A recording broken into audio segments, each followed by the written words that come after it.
کہ آئے ہائے کچھ اور مانگ لیتی. نو دیر از نو نیڈ آف اٹ. الحمدللہ جو قبول ہو گیا شکر ادا کریں اس کے اوپر. اور اگر آپ کی کوئی بہت زیادہ چاہت والی دعا ہے، آپ ایسی کیفیت میں جب آپ کو لگ رہا ہے کہ ابھی ابھی کہی اور ابھی ابھی قبول ہو گئی، آپ دوبارہ ایک اور دعا کر لیں. اللہ کے پاس دعاؤں کی قبولیت کی کمی تھوڑی ہے. تو یہ جو بزرگ انسان تھے یہ کہتے ہیں کہ ادھر میں نے دعا مانگی اور ابھی میں دعا مانگ ہی رہا تھا، ہمت گین کر رہا تھا کہ اللہ مجھے بس 2 روٹیاں کہیں سے مل جائیں اور میری یہ بوجھ اٹھانے سے جان چھوٹ جائے، میں اس پہ راضی ہو جاؤں گا. کہتے ہیں ابھی دعا مانگ رہا تھا تو میں نے دیکھا کہ سامنے 2 آدمی لڑ رہے ہیں، ان کی فائٹنگ ہو رہی، جھگڑا ہوتا. اب جب اللہ رحم کرے جب مرد لوگ آپس میں لڑتے ہیں تو بہت ہی اگریسولی لڑتے ہیں. تو کہتے ہیں کہ مجھے اچھا نہیں لگا، 1-2 منٹ میں نے دیکھا، پھر میں اٹھ کر گیا کہ میں ان کے درمیان میں صلح صفائی کرا دوں. کہتے ابھی میں آگے بڑھا ہی تھا کہ مطلب میں کسی ایک کو بھی ایک طرف کر کے کچھ سمجھانے کی کوشش کروں کہ اچانک سے ہی ایک آدمی نے غلطی سے میرے سر پہ کچھ مار دیا. مطلب اس نے ان کو نہیں مارنا تھا، وہ تو دوسرے آدمی کو مار رہا تھا، تو وہ لگ ان کو گیا. وہ جو جس سے لڑائی ہو رہی تھی مارنا تو اس کو تھا. کہتے ہیں غلطی سے وہ جو اس نے مارنا تھا وہ میرے سر پر لگ گیا، اور میرے سر پر جیسے ہی وہ چیز لگی تو میرے سر سے خون نکلنا شروع ہو گیا. اب جب سر سے خون نکلتا ہے تو کیا ہوتا ہے کہ obviously سر سے خون نکلتا ہے تو بندے کے چہرے پہ آنا شروع ہو جاتا ہے. اب اسی جھگڑے کے اندر ابھی اسی شور مچا ہوا تھا اور پریشانی تھی، تو پتہ چلا کہ جو ادھر سے سپاہی آ گئے. سپاہیوں نے دیکھا کہ اوہ یہاں تو جھگڑا ہو رہا ہے، اور اس نے دیکھا کہ 2 آدمی جو ہیں وہ ایک دوسرے کا گریبان پکڑے ہوئے ہیں اور تیسرا جو ہے اس کے سر سے خون نکل رہا ہے اور چہرے تک آ رہا ہے. تو یہ بزرگ کہتے ہیں کہ جب انہوں نے دیکھا کہ میرے چہرے سے بھی خون نکل رہا ہے اور چہرے پہ خون ہے اور سر سے نکل رہا ہے، تو انہوں نے سمجھا کہ میں بھی ان دونوں کے ساتھ ہی لڑائی کر رہا تھا. تو انہوں نے ان دونوں کو تو پکڑا ہی پکڑا، مجھے بھی پکڑ لیا، مجھے بھی گرفتار کر لیا اور مجھے بھی جیل میں لے کے چلے گئے. کہتے ہیں پھر میں ایک مدت تک جیل میں رہا جہاں مجھے روزانہ 2 روٹیاں بغیر بوجھ اٹھائے ملتی رہیں. اور پھر کہتے ہیں وہی جیل میں مجھے ایک رات خواب آیا، اور خواب میں کوئی مجھے کہہ رہا تھا تم نے روزانہ کی 2 روٹیاں بلا مشقت مانگی تھی، عافیت نہیں مانگی تھی، تو اللہ نے تم کو وہ دے دیا جو تم نے مانگا تھا. آئندہ اللہ سے عافیت مانگنا. سی آپ جب کانشیس دعائیں کرتی ہیں تو آپ کو پتہ ہوتا ہے آپ کیا مانگ رہی ہیں.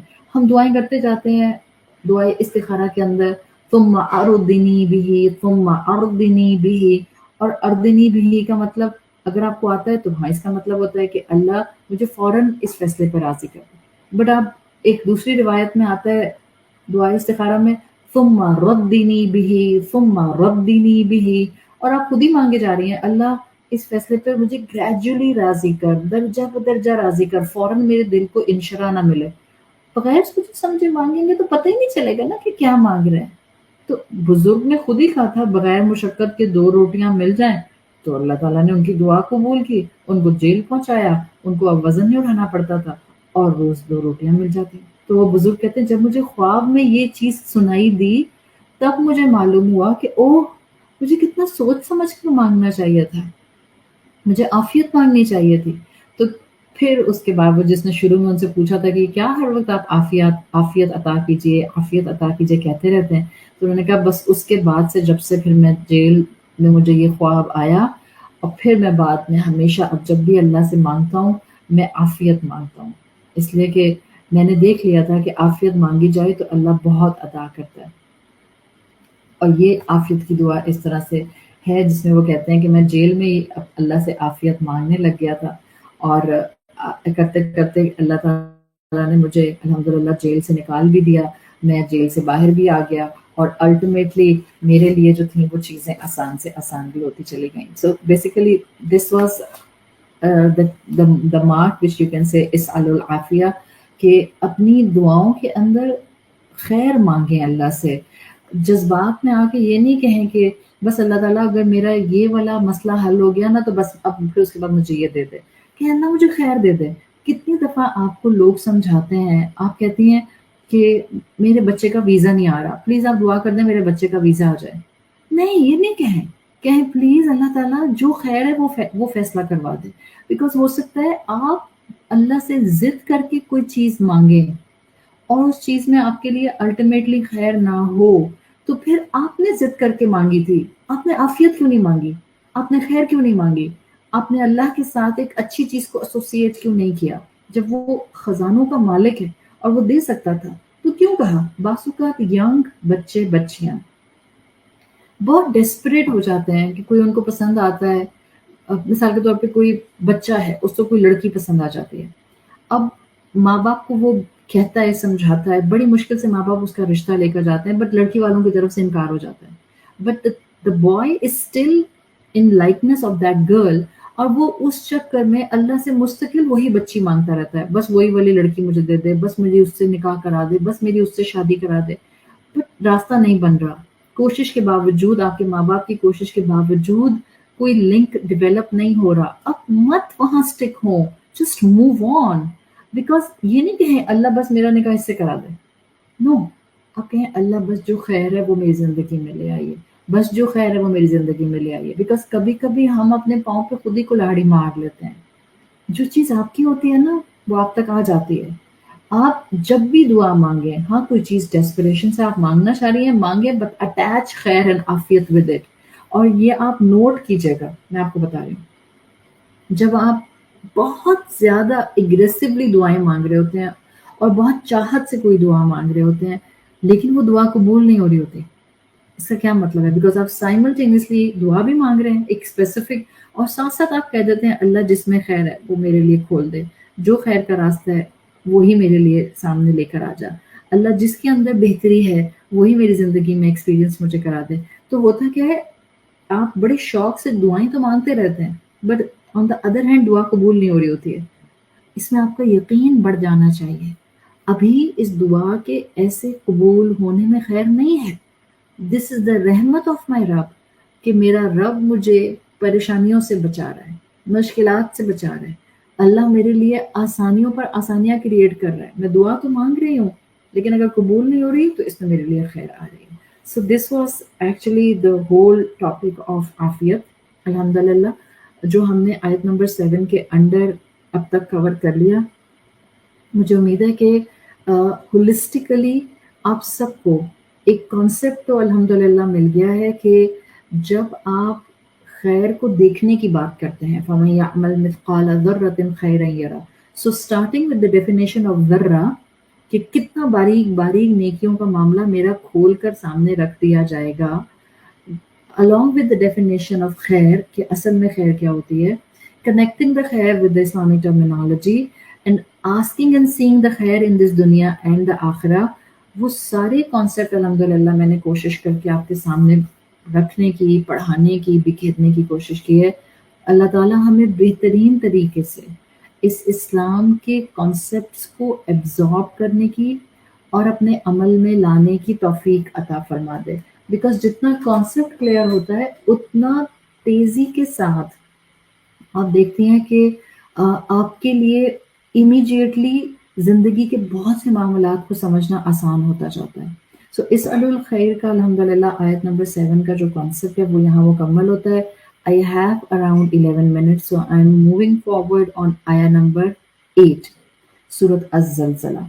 سورۃ الزلزلہ کی آیت نمبر 8 ان کمپیریزن ود آیت نمبر 7 ہی لائی گئی ہے، سو اٹس مور اور less with the same terms, کہ جیسے انسان اپنی نیکیاں اور نیکیوں سے جڑے کنسیکوینسز ایکسپیرینس کرتا ہے دنیا اور آخرت میں، ان دا سیم مینر انسان اپنے ہاتھوں کی کمائی جو کہ گناہوں کی شکل میں ہوتی ہے اس کا بھی کنسیکوینس فیس کرتا ہے دنیا اور آخرت میں۔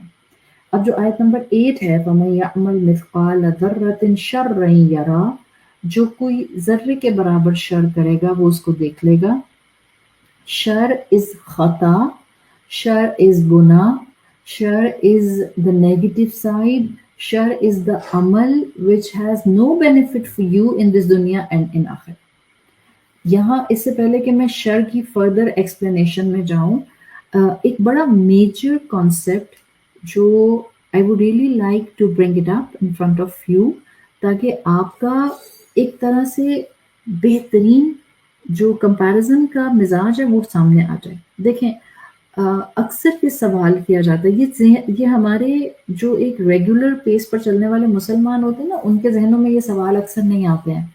بٹ آپ کی اولاد اور اس کا exposure with the non Muslims, باہر کی یونیورسٹیز میں پڑھنے والے بچے، یا وہ لوگ جن کا ٹریولنگ بہت زیادہ ہوتی ہے اور ان کا نان مسلم انٹریکشن بہت زیادہ ہے، یا وہ لوگ جو کتابیں پڑھتے ہیں اور ہر طرح کی کتابیں پڑھتے ہیں، not just of Muslims but of non-Muslims also, they also read the books which has the critique on Islam. ان کو یہ مسئلہ معلوم ہے. تو ایک بہت آسان فہم کر کے میں اس کو آپ کے سامنے رکھ رہی ہوں کہ جہاں اللہ خیر کو تخلیق کرنے والا ہے، وہاں شر کے ساتھ آپ اللہ کی تخلیق اور اللہ کے ساتھ اس کو کیسے اٹیچ کرتے ہیں. دیکھیں، انسان کے جو اعمال ہیں اس کے اندر ہم خیر اور شر کو اسٹڈی کر رہے ہیں نا. ہم کہتے ہیں فَمَن يَعْمَلْ، تو جو کوئی عمل کرے گا. تو آپ اعمال کے انڈر خیر اسٹڈی کرتے ہیں، اعمال کے انڈر شر اسٹڈی کرتے ہیں. ایک بات تو واضح ہے کہ اعمال اچھے ہوں یا برے، ان کی رسپانسبلٹی خود انسان پر آتی ہے. ہاں، سوال یہ ہے، یہ جو اکثر ایک فلسافیکل مائنڈ رکھنے والے کی طرف سے اٹھایا جاتا ہے کہ شر کا خالق اور ان کا اصل سورس کون ہے؟ کیا ان کا سورس اللہ کی ذات ہے؟ کیا خود اللہ تعالیٰ انسان کی دنیا میں شر تخلیق کرتا ہے، یا اس نے انسان میں شر کا ایلیمنٹ پیدا کر دیا ہے جس سے ہمیشہ شر ڈیولپ ہوتا رہتا ہے، یا حقیقت اس سے کچھ الگ ہے؟ So these are a line of questions. ایک، آپ کو میں نے بتایا کیا شر کا سورس یعنی شر کو تخلیق کرنے والا اللہ ہے، اس نے دنیا میں شر چھوڑ دیا، یا اس نے دنیا میں انسان کے اندر یا مخلوقات کے اندر شر ڈال دیا. اور کیا انسان کے اندر ہمیشہ شر موجود ہوتا ہے، یا اس سے مختلف کوئی اور ریالٹی؟ قرآن کا ہولسٹک آئیڈیا اگر میں آپ کو بتاؤں، قرآن نے ایک بات واضح کی ہے. آپ قرآن کہہ لیں، آپ اسلام کہہ لیں، آپ رسول اللہ صلی اللہ علیہ وسلم کی تعلیمات کہہ لیں، جملے بعض اوقات بڑے محتاط ہو کر بولنے چاہیے. دیکھیں، ایک ہوتی ہے ہماری سوچ. اگر میں اس وقت آپ سے کہوں just take a pause of 1 minute, اور جو کچھ آپ کو میں نے ابھی تک ان 45-50 منٹس میں پڑھایا ہے، just think upon it. In the gap of 50 to 60 seconds, or in a pause of 50 to 60 seconds, many thoughts gonna hit your mind. اور جہاں جتنی خواتین مجھے سن رہی ہیں، سب کو الگ الگ تھاٹس ہٹ کریں گے، مگر جو آپ سوچ رہے ہوتے ہیں وہ سب آپ بول نہیں رہے ہوتے.